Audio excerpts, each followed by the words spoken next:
Hi, welcome once again to M5's English language learning program, Let's Speak English. I'm Gav Duncan and I'm here on your TV to help you learn English. Now, are you sitting comfortably? Yes? Good. And are you ready for today's lesson? Yes? Good. Okay, well let's learn English together. And hello people, hello and welcome. Hello, welcome and hi. Good afternoon. Are you all doing well? Are you all having fun? Are you all ready for today? Did you all awaken this morning with a smile on your face? No? Well, to be honest, neither did I. That's not the way I wake up. Still, after I've woken up and had a coffee, then I normally start to smile. But the idea of waking up smiling, that's a pretty weird idea, really, isn't it? So if you didn't wake up grinning like an ape, then don't worry. That probably indicates that you're normal, just like the rest of us. All right, so we all know that this is Thursday, and that's great. We're almost at the finish line. We're almost ready for the checkered flag. We've only got 2 more revision sessions left in this, the Mega Revision Part 4. After that, it's back to where we were. What? Almost 5 weeks ago. Yes, so that's the plan. This is Thursday. Tomorrow is the best day of the whole week, Friday, and that's when we're going to complete the mega revision that we're in, up to our necks, or perhaps up to our knees at the moment. Today's revision session, today's lesson is the penultimate session.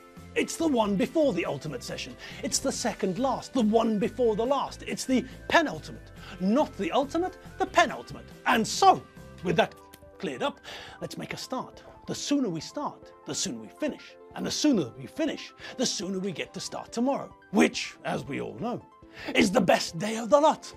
Let's make a start. And welcome once more to Thursday. And first, let's talk about the fact that once again we're breaking new ground. Yes, it's another first, isn't it? This is the first Thursday of the month. Yes, so this is another first. Congratulations to you all, and welcome to October's first Thursday lesson. All right, well, are you all ready? Have you run your hands under the furniture? Have you checked that there's nothing in your phone? No strange microphones? Good. In that case, we can make a start, can't we? Hopefully, nobody's listening. Oh, hang on. That's no good, is it? We need people to listen to us. If people aren't listening, then they won't hear us when we tell them about the difference between this and that, will they? Okay, in that case, we'll have to change tack. It's not a good idea that no one's listening. That doesn't help us at all. This, after all, is an audio-visual feast. We need both elements. We need to see things, but we also need to hear things. So, if Rupert's old colleagues and friends are listening, then good! We've got nothing to hide. The only secrets we know are the secrets of the English language. And well, those are open secrets. They're not real secrets. Anyone can find these secrets out. These secrets aren't locked away in a big safe hidden from prying eyes. No, not a bit of it. These are secrets that we're trying to make public. We want you to know these secrets. We're trying to reveal this information to you so that you know the secrets of English, so that the secrets cease to be secrets. That's the goal, people. That's the goal. Okay. So that's also a goal, a football goal, but our goal is different. Our goal isn't a physical goal. Our goal is something that we'd like to achieve. Our goal is something that we've set our sights on. Our goal is our aim, our objective, the thing we want to do. And that is to improve our English and then learn more and more English. Okay. So, let's make a start today by having another look at some of the vocabulary that we saw because TV is visual, and the vocabulary we heard because TV is normally also connected to audio too. Yesterday, as I'm sure you all remember, Enid came in and related the latest episode in her exciting life. And let's face it, her life has got more twists and turns than a Mexican soap opera. She's like the metal ball in a pinball machine of life. All right, so what new vocab was there yesterday? Well, for one thing, we had the word retreat, didn't we? Now, when we use this as a verb, the verb to retreat, this means to move back. It's something we often see with armies. If the army of Ping Pong Land is fighting against the army of Ummy Gummy Land, and the army of Ummy Gummy Land is much stronger, has better equipment, more soldiers, better trained soldiers, and cutting-edge weapons, then the chances are that they'll start to win the battle, the war. And in that case, what do you think the other army, the army of Ping Pong Land, what do you think they'll do? Yes, that's right. They'll retreat. They'll move away from the fight, backwards. They'll back out of the fight. They'll retreat to a safer place.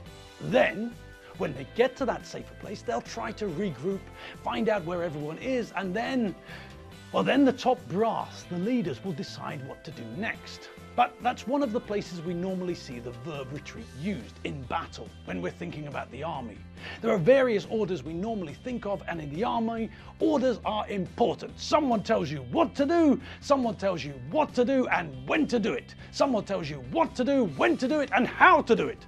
So in the army, soldiers are trained to obey orders. They're trained to do what they're told to do. And if they don't do what they're told to do, if they disobey orders, then they get into trouble.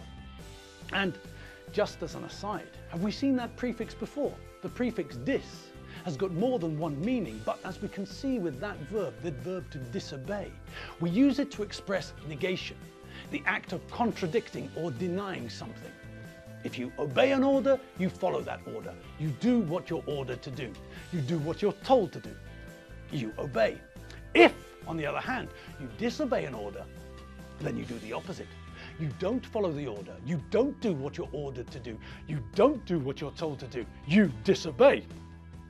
And we can use the same prefix in the same example with the armies of Ummy-Gummy Land and Ping Pong Land in the battle or war which we just heard about. One army had an advantage, the other army had a disadvantage. Same prefix showing that something is negated. An advantage is positive, but if it's negated, then it's negative. It's a disadvantage. All right, moving on. Where were we? Ah, yes, of course, retreat. Okay, so we know the meaning of the verb and the noun is connected to the same sort of idea. A retreat is somewhere quiet, somewhere secluded, somewhere far away from other people, a place where you can go to relax and rest. When someone goes to a yoga retreat, then we know that this yoga place is not somewhere in the center of town. No, this is a place which is a long way from everything.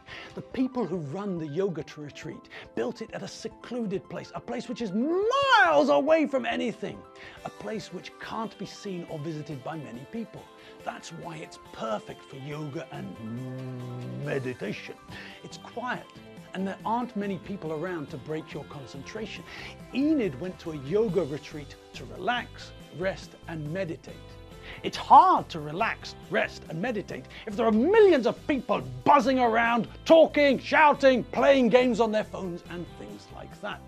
So a yoga retreat is a place where you can retreat, you can withdraw, you can remove yourself from the hustle and bustle of daily life, and that means that you can rest. That's why people go to retreats, to rest, to relax, to recharge their batteries, to take a break from the hustle and bustle of life. Okay, what else did we see and hear? Well, we heard about MI5 and MI6, didn't we? But, well, if you watch TV these days, it seems like most TV programs feature those organizations and others. The CIA, the Central Intelligence Agency, the FBI, the Federal Bureau of Investigation, MI5, Military Intelligence 5, MI6, Military Intelligence 6, Mossad, I don't know. There are loads of these organizations, and all the programs I see on TV seem to be about the people who work for these organizations. Essentially, these are the secret services. These are the specially trained people who work for the state, trying to spy on people and catch people who are trying to spy on them. With the CIA and the FBI, the big difference is where they work. The FBI only works inside the USA. The CIA, on the other hand, work outside of the USA. One organization concentrates on domestic issues inside the country, and one organization concentrates on foreign issues outside the country. And it's the same with British. MI5 works inside the UK and MI6 concentrates outside the UK. I think. I can never remember which one is which. And as for Mossad, well, I don't know. That's the Israeli Secret Service, or a bit of it at least, and I think they're the ones who work outside of Israel, but like I say, I don't really know.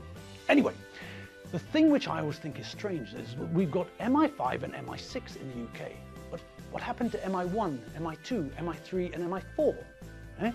Do they exist? but they're so secret that nobody knows about them? I don't know. I don't know who to ask. Perhaps I can ask Rupert. And that's another thing. Think about the emergency telephone numbers we know. In the US, 911. Fine. In the UK, 999. Even easier. But then we get hungry and things go a bit haywire. Have your legs fallen off? You need the ambulance service. Call 104. Is your hair on fire? You need the fire brigade. Call 105. Is someone trying to steal your nose? Blimey, quick, call the police. 107. Now, do you see why I don't understand it? For a start, why do we start at 104? What's wrong with 101? And what about 102? And 103? Okay, let's ignore the lack of logic, but hang on, we can't. Look there. That's not very logical, is it? 3 emergency services, 3 emergency telephone numbers, but 104, 105, 107. What happened to 106? What about 106? What happens if we call 106? You do it, I don't dare. Okay, enough of the illogical ways of the world. Let's get back to where we were. So MI5 and MI6 are the 2 arms of the British Secret Service, and if I remember correctly, James Bond works for MI6, but as I said, I could be wrong. Now, we heard about Clementina being enthusiastic, didn't we? But we've covered that before. She's just eager, willing to do something, excited about doing it. She's keen. What else? Well, Enid said something about people getting swept along on Clem's wave of enthusiasm. But that's a simple one, isn't it? First of all, what's a wave? Well, we can have sound waves, we can have sin waves in maths, and we can have waves in physics. But normally when we think of a wave, we think of water, don't we? If you want to go surfing, where do you do it? Yes, that's right, you need a wave to surf on. A wave is that long bit of water which curls into an arch as it gets closer to the shore, to the beach. One of these. Now, what about a wave of enthusiasm? Well, what do we know about waves? What happens if you're in the sea and a big wave comes along? Yes, that's right. The wave sweeps you along. The wave takes you to a different place, even if you don't want to go. Waves have got a lot of energy. They're full of powers. Waves are, or can be, very powerful things. So, if you're in the water and you get hit or caught up in a powerful wave, then the wave is going to take you where it likes, and it's not interested in your opinion. And this is what Enid meant. Clem's enthusiasm is infectious. It's like a disease. Almost without knowing, almost without noticing, you find that you're caught up in the wave of enthusiasm, and now you're going along, moving along with this wave of enthusiasm. Clem is so enthusiastic that you find yourself doing what she wants you to do without thinking. Clem's enthusiasm is infectious. It spreads like wildfire. Think about laughter. Laughter can be infectious. If one person starts laughing, then it's quite normal for another person to be infected by that laughter. And without knowing why they're laughing, they start laughing too, even if they don't understand the joke.